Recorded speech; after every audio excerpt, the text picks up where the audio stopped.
Hey, what's going on, everybody? Finished decking out Dad's bike. I know a lot of people are really into these little XT250s. I'm a big fan of them as well. I'm just a little bit too big of a guy to be comfortable on one. I'm about 6'1", 210 pounds. But my dad got into, or wants to get into, moto camping.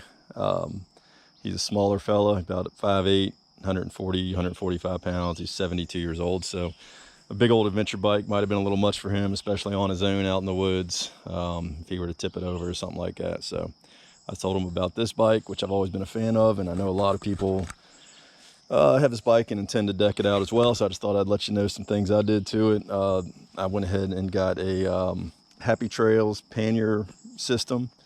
Did the rear rack as well. These things are actually pretty impressive. They're not super cheap. The whole system together with everything, the top rack and everything, was a little over 600 bucks. But you're kind of going to spend that on any bike when you get luggage, or actually that's probably the minimum you would spend. But pretty rock solid. I went ahead and did the optional puck mounts. You can either bolt these in permanently and these will not be in the way. They don't take up too much room though. I mean, you can still get a little half-gallon of milk in there and whatever else you need. But you basically just unscrew these by hand and these whole things will lift out. They're keyed. They come with the keys and a lock. So that's nice. You can strap more stuff onto here, sleeping bag, whatever. Everything mounted up pretty good. You do have to relocate the taillights. They give you a relocation bracket, which is great, but it does not actually work with the rear rack. I believe the rear rack was something they didn't do in the beginning, so the relocation brackets actually won't work with this. So I actually just found a couple pieces of metal from an old Honda CB400 that I found, and just put those on there. Had them laying around and actually just extended them back, and they're actually seem to be about the perfect distance back. Went ahead and got a Tusk Tank Bag. It's the new Tusk Tank Bag, small size. It's really impressive. Got a ton of little pockets in it, and has a little map reading section. And this is the small size. It's only about an inch smaller in each diameter than the large. So an inch more narrow, an inch less deep, and a inch shorter. So then we did bark busters up here on the front, so he doesn't tip over and break a lever. Again, from Tusk. I like Tusk. I race motocross and I use a lot of their stuff. Did a 12-volt power outlet here.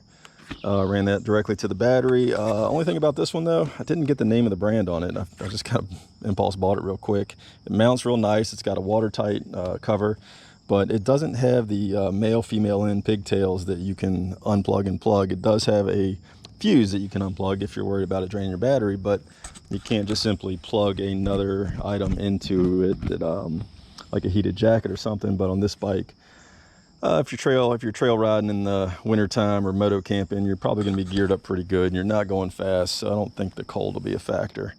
Did the ram mount GPS holder. I love these things. I have one on my street bike. This is my favorite, the JNS Headlight. The JNS made a headlight specifically for this bike, which is pretty impressive considering it's not really, you can't really use it on any other bike. I mean, it's round. I don't really know of too many dirt bikes or any dual sports even that have a old school round headlight like that. It looks really cool. It's insanely bright and still uses less wattage than the standard dull light. This is windshields from Parabellum. They're again made specifically for this bike. They mount up perfectly. Actually blocks a good amount of wind. It's called the Rally Windshield, and just keeps the bugs off your chest. And then, you know, if you get caught in the rain, you can scoot back and duck into a tuck and stay out of the rain just a little bit. Maybe at least keep your visor on your helmet clear. This is really nice. It's from Flatland Racing. They made a skid plate, really heavy duty. This is 5/16 inch aluminum.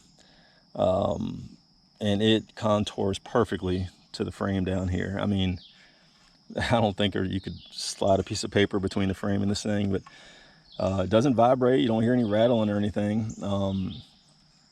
Yeah, I think Tusk, also makes one as well. They didn't have it available, or whoever else I was looking at. I don't know if it was Tusk or not. So I went ahead and got this one and was actually really pleased with it. It's I don't think much is going to get through that skid plate. It's pretty rock solid. And that's about it. I think that's everything. And so this is fully decked out XT250. Of course, there's other little things you can do. But this thing will take you around the continent, through the Trans-America Trail, the Trans-Canada Trail, anything. Just not at a blistering pace, but that's really not the point with meadow camping. Like I said, he's very, very light, so I don't think I'd have to upgrade the suspension. There actually is a company now that makes really, really good suspension for these, Cogent, C-O-G-E-N-T. I looked into, but I don't think that's going to be necessary. I don't think he's ever going to jump the thing or get off the ground. He just wants a nice plush ride. So anyway, that's it. Hope you guys have a good time building up your XTs.